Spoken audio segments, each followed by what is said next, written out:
Hello అండి, నేను ఇవాళ చికెన్ కర్రీ చేయబోతున్నాను. అందుకోసం 1/2 kg చికెన్ తీసుకున్నాను. చికెన్ని 2-3 సార్లు నీళ్లు పోసి బాగా కడిగాను. తర్వాత అందులో ఉప్పు, కారం, పసుపు వేసి కొంచెం వాటర్ వేసి బాయిల్ చేస్తున్నానండి. కర్రీలోకి మసాలాలోకి ధనియాలు, కొబ్బరి, అల్లం, తెల్లగడ్డ, లవంగ, ఇలాచి, చెక్క తీసుకున్నానండి. ఇవి అన్నీ కలిపి గ్రైండ్ చేసుకోవాలి మెత్తగా.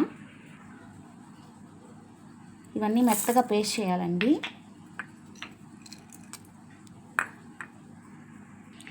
ఇవి పేస్ట్ చేసేటప్పుడు కొంచెం వాటర్ కూడా వేయాలండి, లేకపోతే పౌడర్ లాగా వస్తుంది. వాటర్ వేస్తే ముద్దగా వస్తుంది. ఈ విధంగా పేస్ట్ చేసుకున్నానండి మెత్తగా. చికెన్ బాగా బాయిల్ అయిందండి. ఇంకా స్టవ్ ఆఫ్ చేస్తున్నాను.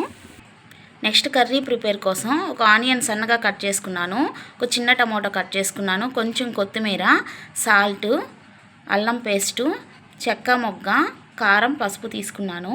తర్వాత స్టవ్ మీద వేరే ప్యాన్ పెట్టానండి. ఆ ప్యాన్లో ఒక 4 స్పూన్స్ ఆయిల్ వేసుకున్నాను. ఆయిల్ హీట్ అయ్యాక చెక్క మొగ్గ వేసాను. నెక్స్ట్ ఆనియన్స్ వేసాను. ఆనియన్స్ అనేవి కలర్ చేంజ్ అయ్యే వరకు ఫ్రై చేయాలండి. లైట్ గోల్డెన్ బ్రౌన్ కలర్ రావాలి. ఫ్రై అయిందండి. నెక్స్ట్ మసాలా మిశ్రమం వేస్తున్నాను. వేసాక కొంచెం కలపాలి. ఈ మసాలా పచ్చి వాసన పోయేంత వరకు బాయిల్ చేయాలండి. ఇది బాగా ఫ్రై అయిపోయిందండి. నెక్స్ట్ ఇందులో టమోటా ముక్కలు వేస్తున్నాను. ఇలా కలుపుకున్నాను.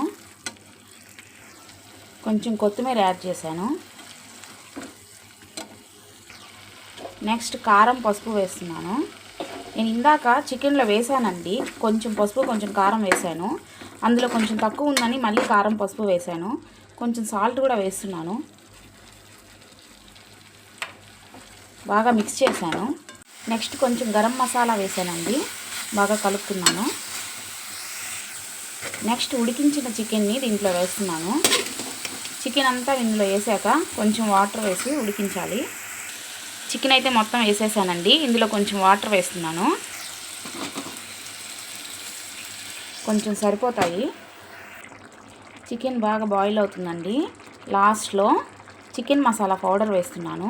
ఇది వేస్తే మంచి స్మెల్ వస్తుందండి. ఫైనల్గా కొత్తిమీర ఇంకోసారి వేసాను.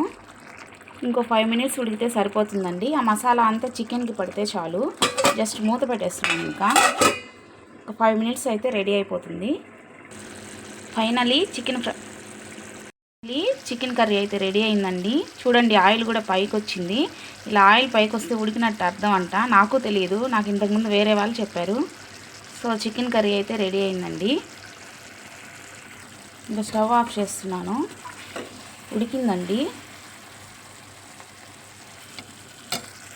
కర్రీ రెడీ అయిపోయిందండి. ఇంక దీన్ని నేను వేరే ప్లేట్లోకి తీసుకోవాలి. ఇదండి వీడియో. ఇది మీకు నచ్చినట్టయితే లైక్ చేయండి, షేర్ చేయండి, సబ్స్క్రైబ్ చేయండి. Thank you.